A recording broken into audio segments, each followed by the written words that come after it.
Hi guys, स्वागत है आप लोग मेरे चैनल की एक और नई वीडियो में। मेरा नाम है डेनिस और आप देख रहे हैं मेरा यूट्यूब चैनल। आई होप आप सब लोग अच्छे होंगे। आज की इस वीडियो में बात करूंगा महिंद्रा थार के 10 बेस्ट फीचर्स जो मुझे पर्सनली लगे हैं, और उसके थोड़े बहुत हम ड्राइविंग के बारे में भी बात करेंगे कि चलाने में कैसी है, because I have seen other people review it. हालांकि जब मेरी नियरेस्ट डीलरशिप पे महिंद्रा थार आ जाएगी तब मैं इसका रिव्यू करूँगा, and hopefully maybe I will do a drive review as well.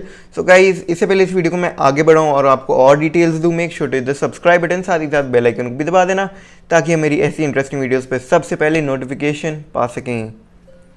So guys, starting with the first thing, मैं अपने लैपटॉप में नोट डाउन कर रखे हैं। सो 4 व्हील ड्राइव सिस्टम अब इसका जो है वो बहुत ही इंप्रूव कर दिया गया है as per the current generation model, जिसमें हमें जो 4 व्हील ड्राइव सिस्टम है उसमें हम स्विच कर सकते हैं 2 हाई, जो हम रोड्स पे यूज़ करेंगे 2 व्हील ड्राइव हाई में को, एंड 4 हाई है इसमें 4 wheel drive high, and 4 wheel drive low option आता है। तो जो इसका 2 हाई मोड है, मतलब कि 2 wheel drive high, the system disconnects the front axle completely, turning this vehicle into rear wheel drive to improving fuel economy. और 4 high mode में the torque gets multiplied 2.48 times, enabling the Thar to climb over any obstacle. बाकी जो 4 लो mode होता है वो river crossing वगैरह में काम आ सकता है, and many other things as well. So second thing जो मैं आपको बताना चाहूँगा, इसकी अब ऑफ रोड कैपेबिलिटी और बढ़ा दी गई है। Not only the 4 wheel drive system is improved, even कि इसकी जो मतलब कि अप्रोच एंगल है, डिपार्चर एंगल है, रैम्प एंगल है, वो सब कुछ इम्प्रूव कर दिया गया है as compare to the current generation model. मतलब कि जो इसका अप्रोच एंगल है वो थोड़ा कम कर दिया गया है, but departure angle has been increased. So जिसका अप्रोच एंगल है that is 41.8 degrees now, and जो डिपार्चर एंगल है that is 36.8 degrees now, and जो इसका ब्रेक ओवर एंगल है, मतलब कि रेयर व्हील और फ्रंट व्हील के बीच में जो एंगल होता है that is 27 degrees break over angle. और इसकी जो ग्राउंड क्लियरेंस है अब अराउंड 205 की आती थी पहले ground clearance, now it is 226 millimetre unladen ground clearance, and जिसके वाटर वेडिंग डेप्थ है that is 650 millimetre now. So बहुत ही अच्छी बना दी गई है अब थार, बहुत ही इंप्रूवमेंट्स करी हैं थार में, and Thar offers 33% higher traction than the previous models, क्योंकि अब इसमें हमें 2 इंजन ऑप्शन देखने को मिलते हैं। इफ़ यू डोंट नो, जो एक आता है 2 लीटर का एम स्टेलियन 150 इंजन जिसकी हॉर्स पावर है 150, एंड एक आता है M hawk 2.2 litre diesel engine जिसकी पावर रहती है 130 हॉर्स पावर की। एंड जो अब मैं आपसे इसकी थर्ड बात बताना चाहूँगा that is integrated roll cage. पहली वाली थार में इतनी अच्छी हमें रोल केज ही नहीं देखने को मिलती थी, बट अब वाली थार में हमें रोल केज देखने को मिलेगी even in the convertible model, soft top model और even the hard top model. जी हाँ, अब आपको इसमें कन्वर्टेबल सॉफ्ट टॉप का भी ऑप्शन देखने को मिल जाता है, सॉफ्ट टॉप भी मिल जाता है, and hard top as well.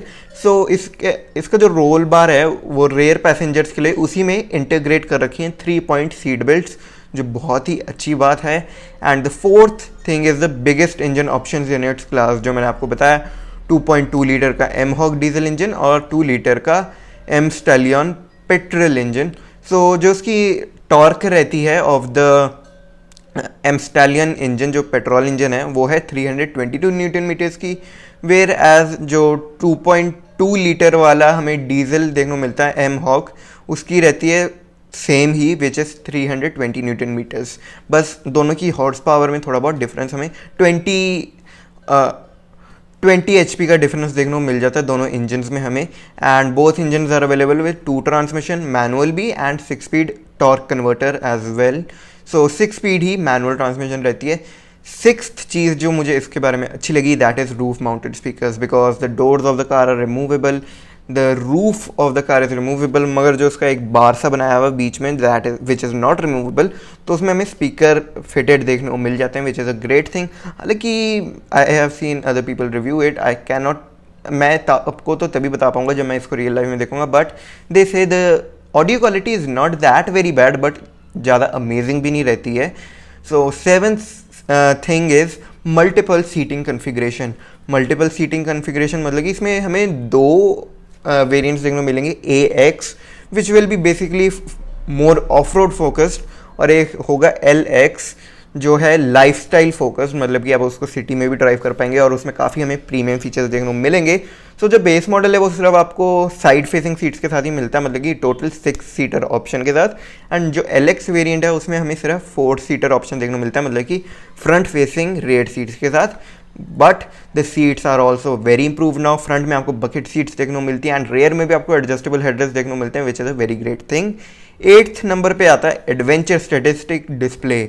जी हाँ, जब आप ऑफ रोडिंग कर रहे हैं तो इसमें टच स्क्रीन दी है अब 7 इंच की। जी हाँ, पहले हमें AC ही नहीं मिलता था थार में, मगर अब हमें टच स्क्रीन भी मिलती है 7 इंच की। एंड उसमें Android Auto, Apple CarPlay on offer is there.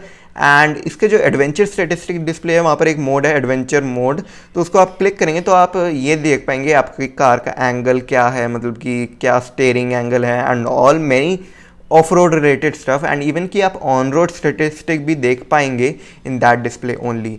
9th thing जो मुझे इसकी बहुत पसंद है that is dust and water resistant interior. जी हाँ, इसका जो इंटीरियर है वो डस्ट एंड वाटर रेजिस्टेंट है। आप अगर आपकी कार अंदर से गंदी हो जाए तो आप उसको वाटर से भी क्लीन कर पाएंगे। IP54 की रेटिंग मिली है इसको for dust and water protection.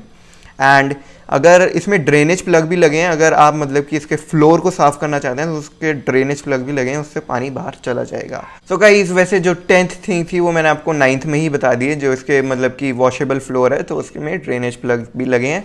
सो अब इसकी बात करते हैं ड्राइविंग के बारे में। वैसे जो अदर रिव्यूअर्स का कहना है वो यही है कि थार को इम्प्रूव तो कर दिया है बहुत as compare to the current generation model. बहुत ही इम्प्रूव्ड है car and it looks like a mini Jeep Wrangler to everybody. बस इसका जो फ्रंट का डिज़ाइन है वो थोड़ा बहुत मुझे भी पसंद नहीं आया and all others as well, but वो थोड़े टाइम में लगने लग जाएगा। हमेशा जब भी कार नहीं आती तो उसका डिज़ाइन थोड़ा हमें पसंद नहीं आता है, but in some time we will get use to it.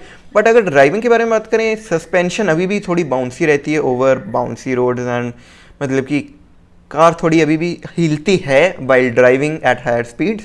And अगर हम हायर स्पीड्स के बारे में बात करें तो हायर स्पीड पे अगर आप 80 किलोमीटर पर आवर की स्पीड पे चला रहे हैं कार को तो उसका स्टीयरिंग वाइब्रेट अभी भी होता है, which is not very great. हालांकि अगर हम इंजन साउंड के बारे में बात करें, कैबिन में इंजन साउंड जो है वो बहुत ही इंप्रूव कर दिया गया है। बहुत ही कम आता है अब engine sound as compare to the older generation. Older generation में हमें सॉफ्ट टॉप ही देखने को मिलता था, इसलिए उसमें साउंड भी बहुत आता था of the soft top and outside sound as well. So I hope guys आप लोगों की वीडियो पसंद आई होगी। पसंद आई है तो make sure to hit the subscribe button, साथ ही साथ बेल आइकन को भी दबा देना ताकि मेरी ऐसी इंटरेस्टिंग वीडियोस पे सबसे पहले नोटिफिकेशन पा सकें। Till my next video, bye and see you.